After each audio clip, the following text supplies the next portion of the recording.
Hello मेरे प्यारे students, आप सबका फिर से स्वागत है आपके अपने यूट्यूब चैनल सर्फ क्लासेस में। आज की क्लास हम लोग एक न्यू चैप्टर के साथ स्टार्ट करेंगे जो कि आपके साइंस का चैप्टर 3 है। साइंस का आपका चैप्टर 3 कौन सा चैप्टर 3 है? इसका नाम है धातु तथा अधातु। ठीक है, धातु क्या होता है इसको हम लोग डिस्कस करेंगे। अधातु क्या होता है ये आपका इस चैप्टर का लेक्चर 1 है। आपको सर्फ क्लासेस में सबसे सरल भाषा में आपको बेहतर समझ दिया जाता है। ये क्लास बिल्कुल एनसीईआरटी पर आधारित रहेगी और बोर्ड परीक्षा के लिए 100% उपयोगी होगी। अगर आप भी चाहते हैं कि आपका भी बोर्ड परीक्षा में 95% प्लस आए तो इस वीडियो को अंत तक जरूर देखें। तो चलिए हम लोग आज की क्लास को स्टार्ट करते हैं। ये हुआ आपका चैप्टर का नाम क्या? धातु तथा अधातु, जिसको हम लोग इंग्लिश में बोलते हैं मेटल्स एंड नॉन मेटल्स। इस चैप्टर को पढ़ने के बाद आप क्या क्या सीखेंगे, यानी लर्निंग ऑब्जेक्टिव्स आपका क्या क्या है। पहला, आप धातु और अधातु के भौतिक व रासायनिक गुणों की तुलना करने के लिए आप सीखेंगे। धातु क्या होती है, अधातु क्या होती है, धातु के भौतिक गुण क्या होते हैं, धातु के रासायनिक गुण क्या होते हैं। उसी तरह अधातु क्या होते हैं, अधातु के भौतिक गुण क्या होते हैं, अधातु के रासायनिक गुण क्या होते हैं। फिर हम लोग पढ़ेंगे क्रियाशीलता श्रेणी, जिसको हम लोग बोलते हैं रिएक्टिविटी सीरीज। उसको समझना और उसको कैसे हम लोग याद रखना है उसको हम लोग डिस्कस करेंगे अच्छे से। उसके बाद फिर हम लोग धातुओं के निष्कर्षण यानी एक्सट्रैक्शन की पूरी प्रक्रिया को सीखेंगे। फिर कोरोजन, जिसको हम लोग बोलते हैं संक्षारण, संक्षारण के बचाव के उपाय को हम लोग क्या क्या उपाय है बचने के लिए उसको हम लोग डिस्कस करेंगे। आयनिक कंपाउंड्स यानी आयनिक यौगिकों के निर्माण को समझेंगे। फिर हम लोग कुछ एलॉयज, जिसको हम लोग मिश्र धातु कहते हैं, मिश्र धातु और उनके दैनिक उपयोगों को हम लोग पहचानेंगे। ये हुआ आपका लर्निंग ऑब्जेक्टिव्स, यानी हम लोग इस चैप्टर को पढ़ने के बाद ये सारी चीज़ों को हम लोग सीख जाएंगे। चैप्टर का ये रोड मैप है आपका, क्योंकि जब तक आपका रोड मैप क्लियर नहीं होगा आपको चैप्टर की अंडरस्टैंडिंग क्लियर नहीं होगी। धातु और धातु की हम लोग रासायनिक अभिक्रिया इसको पढ़ेंगे। क्रियाशीलता श्रेणी जो मैंने आपको बताया, निष्कर्षण, उसका एक्सट्रैक्शन, उसका उपयोग, रिवीजन भी करवाएंगे आपको।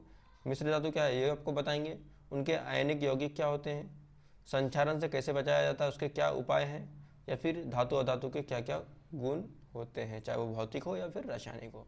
ये आपको बताएंगे हम धातु और अधातु के बारे में। Clear? Road map clear?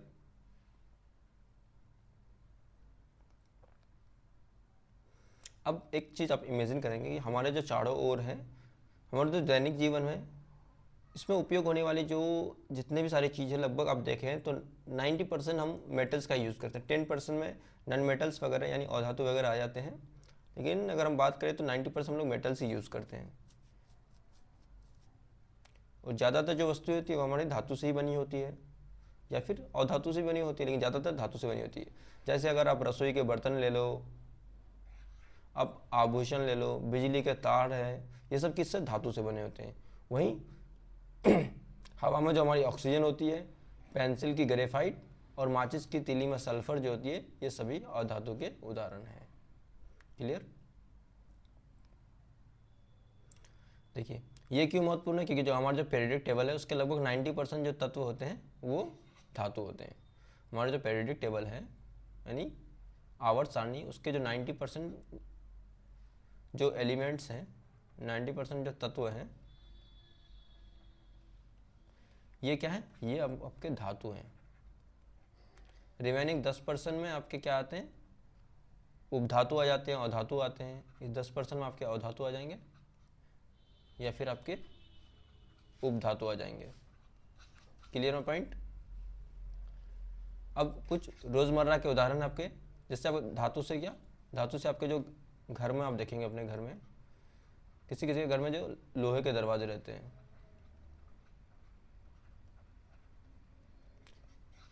Safety purposes के लिए हम लोग लोहे के दरवाजे का यूज़ करते हैं।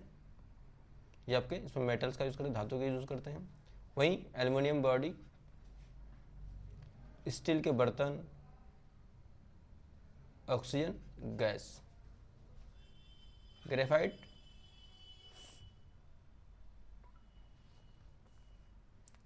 सल्फर जिसको हम लोग जो माचिस में हमारा यूज होता है।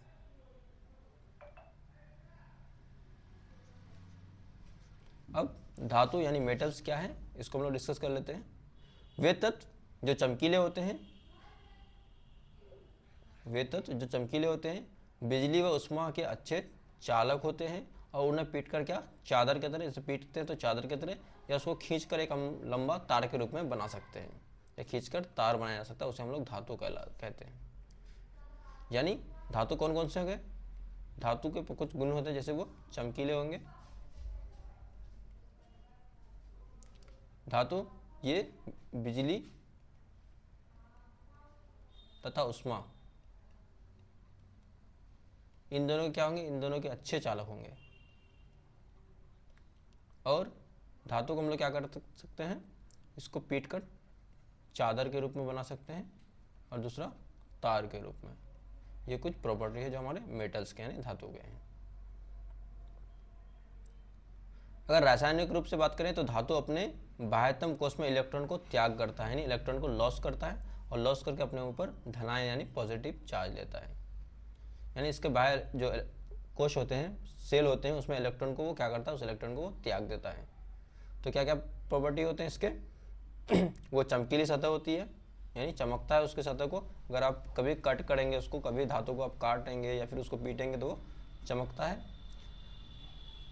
आघातवर्धनीय होता है यानी मैलिएबल, उसको अगर आप हथौड़ी से पीटते हैं तो फैल जाता है, उसको हम लोग कहते हैं।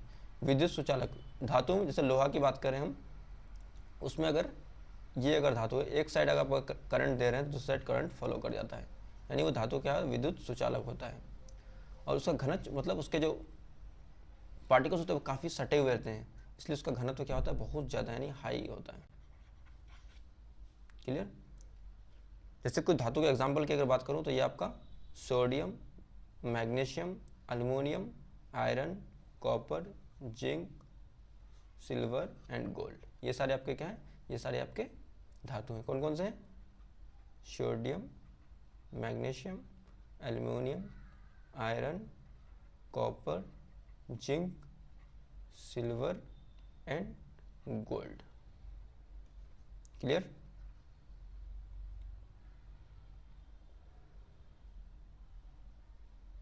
वो था आपका धातु। अब हम लोग बात करते हैं अधातु की।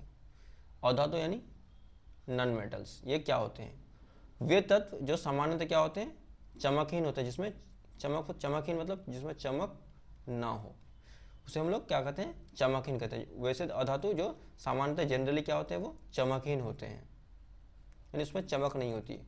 और वो उसमें क्या होता है, ना बिजली पास होगा ना हीट पास होगा। यानी अगर आप धातु की बात करें, धातु में क्या होता था कि अगर हम लोग एक सीरीज में उसको अगर इलेक्ट्रिक या बिजली या उष्मा देते थे, मान लीजिए अगर ये धातु है, आप अगर यहाँ गर्म करेंगे तो उसका गर्म धीरे धीरे यहाँ तक आ जाएगा। आप करंट उसमें अगर यहाँ दे रहे हैं तो यहाँ तक पहुँच जाएगा, लेकिन ये धातु के केस में होता था। लेकिन अगर अधातु की बात करें तो अधातु के केस में अगर आप यहाँ अगर गर्म दे रहे हैं तो वो गर्म यहीं तक रह जाएगा, यहाँ तक गर्म नहीं आ पाएगा। ठीक है। सारे क्या है, विद्युत और उष्मा के कुचालक होते हैं, सिर्फ एक को छोड़कर, वो कौन सा है, ग्रेफाइट। ग्रेफाइट अधातु है लेकिन ये विद्युत का कुचालक नहीं है, ये विद्युत का सुचालक है, यानी सही से इसमें विद्युत पास हो जाता है।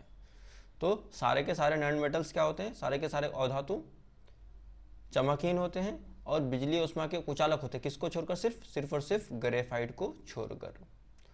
और ये क्या होते हैं, भंगुर होते हैं। इसको आप अगर हथौड़ी से पीटेंगे तो ये टूट जाएगा, ये फैलेगा नहीं। जैसे धातु को हम लोग हथौड़ी से अगर, जैसे आप सोनार वगैरह को देखते हैं, हथौड़ी से पीटता है तो क्या होता है, वो एक चादर के रूप में फैल जाता है या फिर एक तार के रूप में वो उसको बना सकते हैं। लेकिन ये हम लोग अधातु को नहीं बना सकते, ये भंगुर होता है। इसको अगर हथौड़ी से पीटेंगे तो ये टूट जाएगा। ठीक है। तो क्या क्या प्रॉपर्टी, ये चमकहीन होते हैं, इसमें कोई चमक नहीं पाया जाता है। ये भंगुर होते हैं, इसको अगर हथौड़ी से पीटते हैं तो ये टूट जाएगा। ये विद्युत का कुचालक होता है, इसमें विद्युत और उष्मा दोनों पास नहीं करता है और इसका घनत्व क्या होता है, कम होता है। ठीक है। जैसे अब कुछ उदाहरण क्या है, उदाहरण हमारा अधातु का उदाहरण क्या है,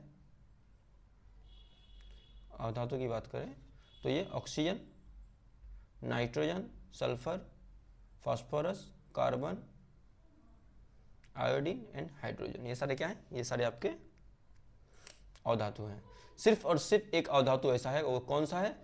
वो ग्रेफाइट है। सिर्फ और सिर्फ ग्रेफाइट ऐसा अधातु है जो विद्युत का क्या है? सुचालक है। सिर्फ ग्रेफाइट एक ऐसा अधातु है जो विद्युत का क्या है? सुचालक है। अब थोड़ा हम लोग कंपेयर कर लेते हैं धातु और अधातु को। धातु और अधातु को हम लोग कंपेयर कर लेते हैं, यानी मेटल्स और नॉन मेटल्स को। तो सबसे पहले गुण, धातु में क्या होती है? धातु में चमक होती है, बिल्कुल होती है,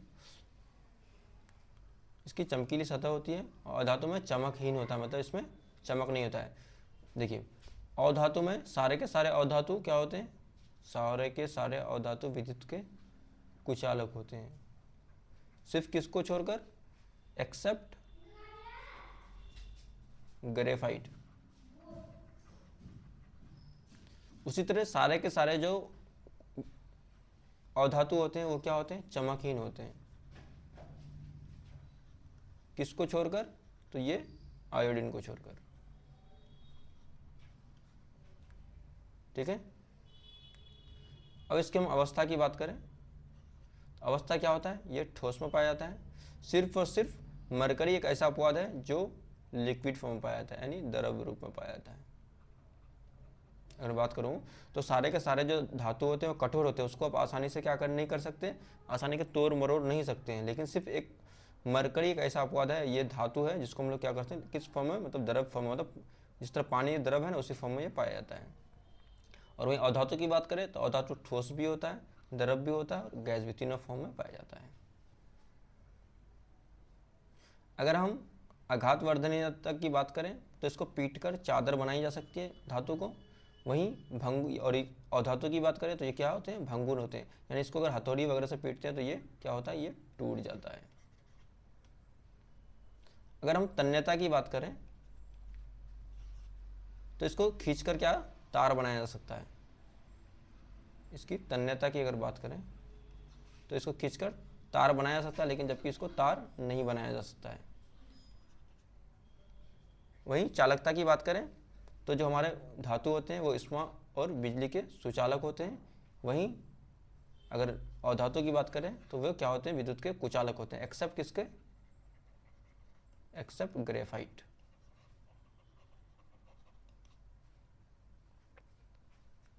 अब बात करते हैं घनत्व व गलनांक के बारे में।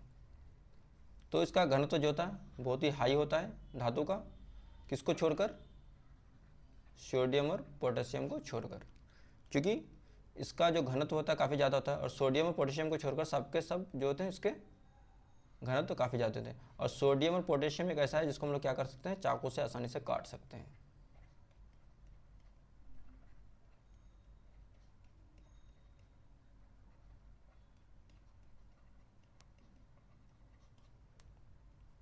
सबके सब जितने भी सारे धातु हैं सबके गलनांक कितने क्या होते हैं?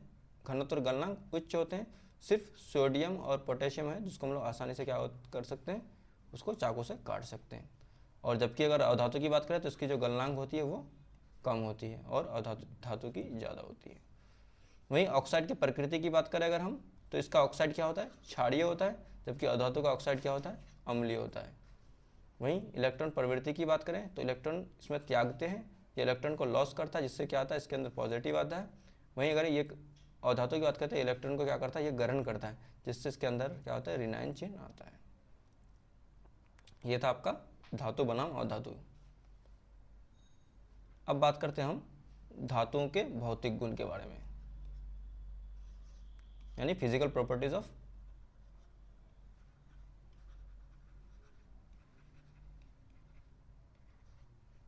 मेटल्स, यानी धातुओं के भौतिक गुण।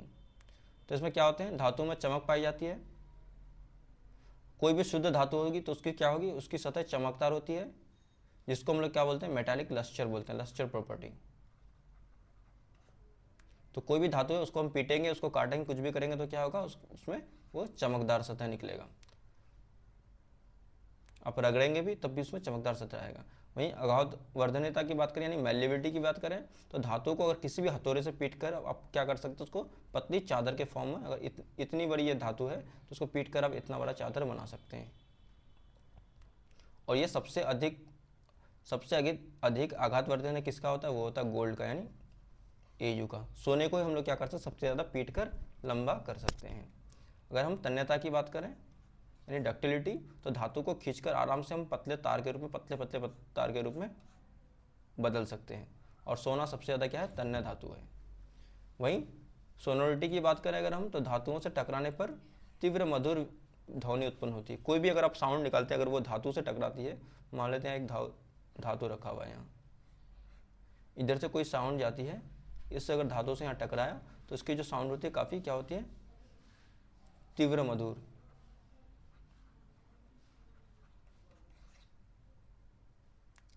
क्लियर? अब धातु के फिजिकल प्रॉपर्टीज हैं, वो पार्ट 1 था, ये पार्ट 2, और उसके को साथ कुछ अपवाद है। अगर हम विद्युत और उष्मा का चालकता की बात करें तो सारे के सारे धातु क्या होते हैं? विद्युत उष्मा के चालक होते हैं, लेकिन चांदी सर्वश्रेष्ठ चालक है विद्युत उष्मा का। यानी सबसे ज़्यादा करंट कोई गएगा, कोई भी मेटल है, सबसे ज़्यादा करंट किस में पास होगा? तो वो होगा आपका चांदी, सर्वश्रेष्ठ चालक है। उसके बाद आता है कॉपर। तो सबसे ज़्यादा आप देखेंगे घर वगैरह में हम लोग क्या करते हैं? कॉपर का तार यूज़ करते हैं, तांबे का तार। चांदी का इसलिए नहीं करते कि चांदी का क्या होता है? बहुत महंगा होता है। इसलिए चांदी के बाद कौन सा आता है सबसे ज़्यादा विद्युत का चालकता? वो आता है कॉपर। 1 नंबर पे आता है आपका चांदी, इसको हम लोग Ag बोलते हैं। दूसरा होता है आपका तांबा, इसको Cu बोलते हैं। क्लियर? अब बात करते हैं हम लोग घनत्व की, यानी डेंसिटी की।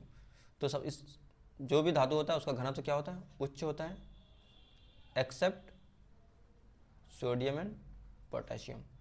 जैसे ऑस्मियम सबसे घना धातु है, सोडियम क्या है? ऑस्मियम। ऑस्मियम सबसे घना धातु है। धातु का तो घनत्व उच्च होता ही है, लेकिन उसमें से सबसे ज़्यादा किसका होता है? वो ऑस्मियम का होता है। वहीं अगर हम गलनांक और क्वथनांक की बात करें तो सबसे ज़्यादा गलनांक किसका होता है? वो टंगस्टन का होता है, जो कि सबसे अधिक ये टेम्परेचर को झेल सकता है। और कितना डिग्री तक? ये लगभग 3422 डिग्री सेल्सियस तक के टेम्परेचर को झेल सकता है। कौन? टंगस्टन। Clear my point? आपके इससे तो कम क्वेश्चन आते हैं, ये आ सकता है कि सबसे ज़्यादा कौन होते हैं? चांदी होते हैं, उसके बाद कॉपर आता है धातु में सबसे ज़्यादा चालकता की बात। घनत्व की बात करें तो सबसे ज़्यादा धातु में घनत्व किसकी होती है? ऑस्मियम की होती है। और सबसे ज़्यादा गलनांक व क्वथनांक किसका था? टंगस्टन का। मैं इसको फिर अगर ठीक है। अब बात कुछ अपवाद आपको याद रखना है। सोडियम व पोटेशियम, सोडियम व पोटेशियम इतने मुलायम होते हैं, ये भी धातु होते हैं लेकिन इतने मुलायम होता है इसको चाकू से काटा जा सकता है। कमरे और ये पारा जो होता है ये क्या? कमरे के ताप पर द्रव अवस्था में रहने वाली एकमात्र धातु है।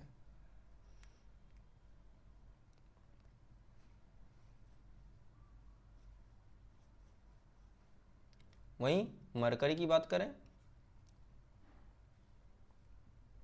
तो ये क्या है? विद्युत के अपेक्षाकृत खराब चालक धातु है। वहीं सीजियम और गैलियम, सीजियम और गैलियम की बात करें तो इसका गलनांक क्या होता है? बहुत कम होता है, यानी इसको ये हाथ में भी पिघल जाता है। तो चलिए इस पॉइंट को हम लोग रिपीट कर लेते हैं।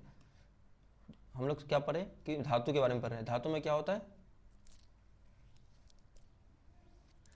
बात करें तो सबसे ज़्यादा विद्युत का चालक कौन होता है? वो होता है आपका कॉपर, जिसको हम लोग सिल्वर, जिसको हम लोग बोलते हैं Ag। इसके बाद कौन आता है? इसके बाद आता है आपका कॉपर, सबसे ज़्यादा है चालक के रूप में। घनत्व की बात करें सबसे ज़्यादा घनत्व किसका होता है? सबसे ज़्यादा घनत्व होता है आपका ऑस्मियम का। उसके बाद अगर गलनांक की बात करें सबसे ज़्यादा गलनांक किसका होता है? तो होता है आपका टंगस्टन का। कितना डिग्री तक होता है? ये 3422 डिग्री सेल्सियस। अब बात करते हैं सोडियम और पोटेशियम।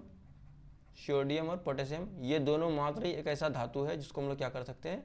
आसानी से चाकू से काट सकते हैं। ठीक है। वहीं अगर मैं बात करूं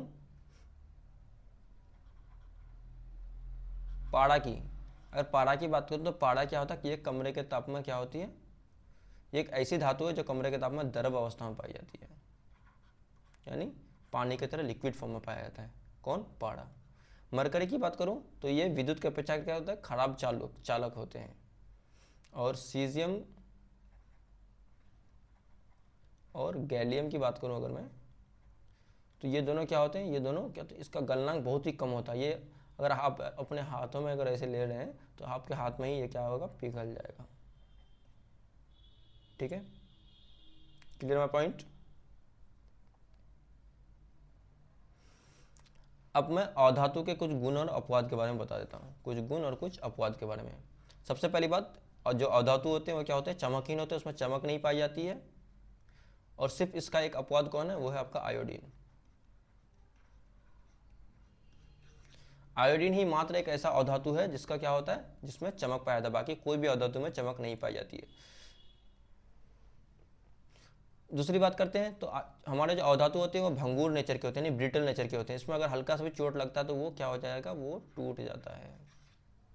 ठीक है, हल्की भी चोट अगर हथौड़ा वगैरह सब देते हैं तो वो क्या होता है, टूट जाता है। उसको हम लोग चादर या तार के रूप में नहीं ला सकते हैं।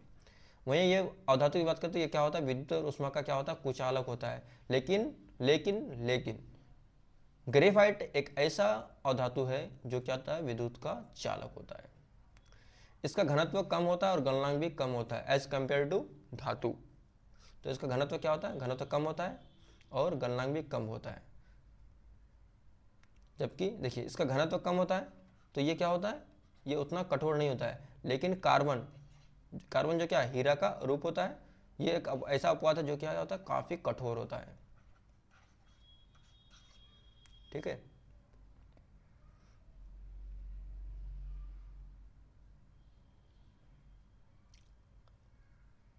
आज की क्लास को हम लोग यहीं तक रखते हैं, यानी धातु अधातु के भौतिक गुण अपवाद। कल से हम लोग स्टार्ट करेंगे धातु के ऑक्सीजन से अभिक्रिया, इसको हम लोग कल डिस्कस करेंगे। तो थैंक यू सो मच। आज की क्लास में हम लोग जो पढ़े उसको आप कल रिवाइज करके आएंगे, क्योंकि आज थोड़े याद करने वाले टॉपिक्स थे, इसलिए मैंने आपको थोड़ा सा जल्दी आपका क्लास ओवर कर दिया। और अभी तक आपने वीडियो को अगर लाइक नहीं किया तो वीडियो को लाइक कर देंगे और इस वीडियो को अपने दोस्तों के साथ शेयर कर देंगे। और हाँ, चैनल तक को अभी तक अगर आपने सब्सक्राइब नहीं किया है तो चैनल को सब्सक्राइब करेंगे, क्योंकि आपको नंबर 1 कंटेंट दे रहे हैं, नंबर 1 एजुकेशन क्वालिटी दे रहे हैं, वो भी फ्री में। तो आपका हक बनता है कि आप इस चैनल को सब्सक्राइब करें और फुल सपोर्ट करें। तो थैंक यू सो मच, मिलते हैं नेक्स्ट क्लास में।